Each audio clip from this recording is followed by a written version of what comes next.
We have, మీరు ఇంకా night వచ్చారు కాబట్టి మీరు ఇంకా అబ్జర్వ్ చేయలే, we have 3.3 kilometre river frontage pure. When we talk, suppose మీ daughter, I think she has come, if she is going on a jogging, she wants to just jump out of the jogging track, she'll be in the river. We're talking of that kind of river which is 1 kilometer wide, fresh water, where in the downstream, అక్కడి నుంచి flow అవుతుంది.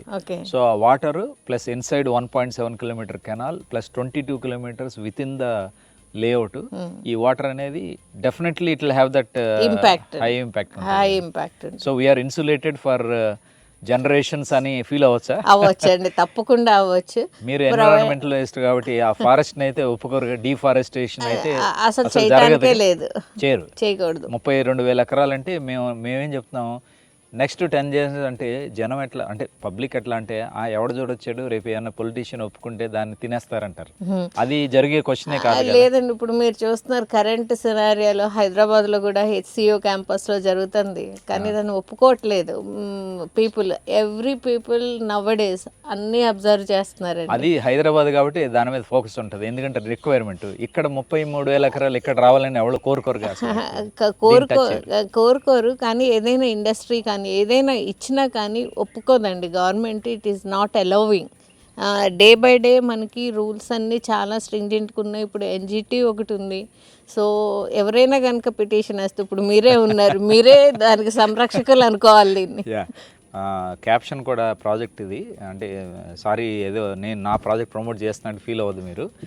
Wear life రీస్టార్ట్స్ అని caption పెట్టాం, దానికి కూడా అందరు నవ్వేవాళ్ళు, wear life restart అంత అతిగా ఎట్లా మాట్లాడతారని. సో నాకున్నది మైండ్ అల్లా ఆ ఫారెస్ట్, ఈ river, 180 kilometers లెంగ్త్లో no major industries అనేది ఒక్క థాట్ ప్రాసెస్లో yes we are going to have the best అన్నట్టు. అట్లా మేము అప్పుడు ఏం dialogue వాడాం, next few generations the view will remain same, the pollution will not be there అంటే ఎవరు చూడొచ్చారనేది. So we can assume at least for next 2 generations it will remain like that. అలానే అనుకుందామండి.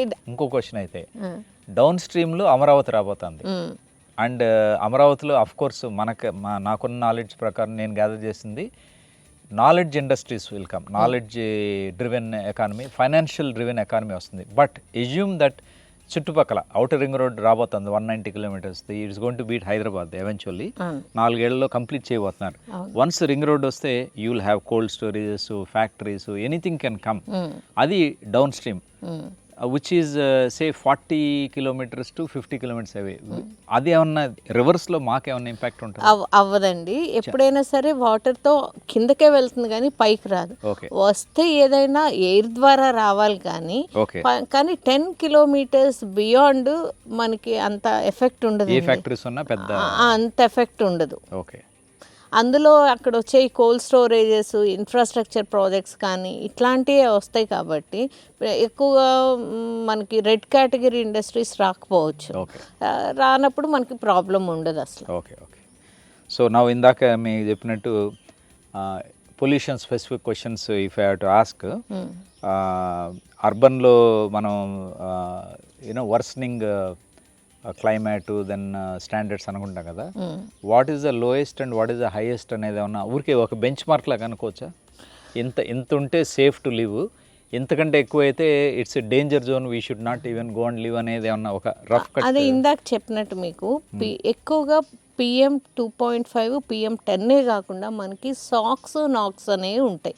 అంటే like sulphur dioxide, nitrous oxides, ఇవన్నీ ఏం చేస్తాయంటే ఎయిర్లో ఉండే oxygen తోటి react అయ్యి వేరియస్ కాంపోనెంట్స్ ఫామ్ అవుతాయి.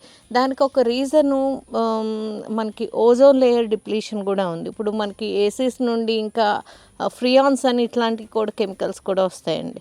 అవి ఏంటంటే ఈ ఓజోన్ పొరని దెబ్బతీస్తాయి. అది కాకుండా యాసిడ్ రెయిన్స్ వస్తాయి మనకి. ఇవన్నీ తగ్గించుకోవాల్సిన బాధ్యత కూడా మంది. దానికి చెట్లు చాలా ముఖ్యం అన్నమాట. అది కాకుండా దానికి సర్టెన్ లిమిట్స్ అనేవి ఉంటాయండి. జనరల్గా AAQ స్టాండర్డ్స్ అంటారు. మనం వెబ్సైట్లో చూస్తే మనకి తెలుస్తుంది. మనం కొలిసినప్పుడు ఇప్పుడు మనకి సపోజ్ PM 2.5 ఉంది, అది మనకి 60 ఇచ్చారు, ఇది 80 ఉంది PM 10. సో ఆ స్టాండర్డ్స్ ఉంటే ఇట్స్ గుడ్. ఓకే. అదర్వైజ్ అది ఎక్సీడ్ అవుతుంటే not good for health. So going forward even app mobile మీద వస్తాయండి పెట్టుకుంటే, so suppose my relatives comes here or a prospective client comes, EQ app ఉంటే కనుక check చేసుకోవచ్చు. చెక్ చేసుకోవచ్చు. And that is almost 2% error కంటే ఎక్కువ ఉండదు. ఉండదండి. ఇంకోటి మీకు సిటీస్లో అయితే కనుక మీకు మధ్య మధ్యలో ఒక్కొక్క ఏరియాలో మీకు డిస్ప్లే చేస్తుందండి గవర్నమెంట్, ఈ రోజు ఇంత ఉంది అని. సో అది కూడా మనకి తెలుస్తుంది, అక్కడ ఎంత ఉంది, ఇక్కడ ఎంత ఉంది. ఇప్పుడు అన్నీ ఆన్లైన్ తెలుస్తున్నాయండి.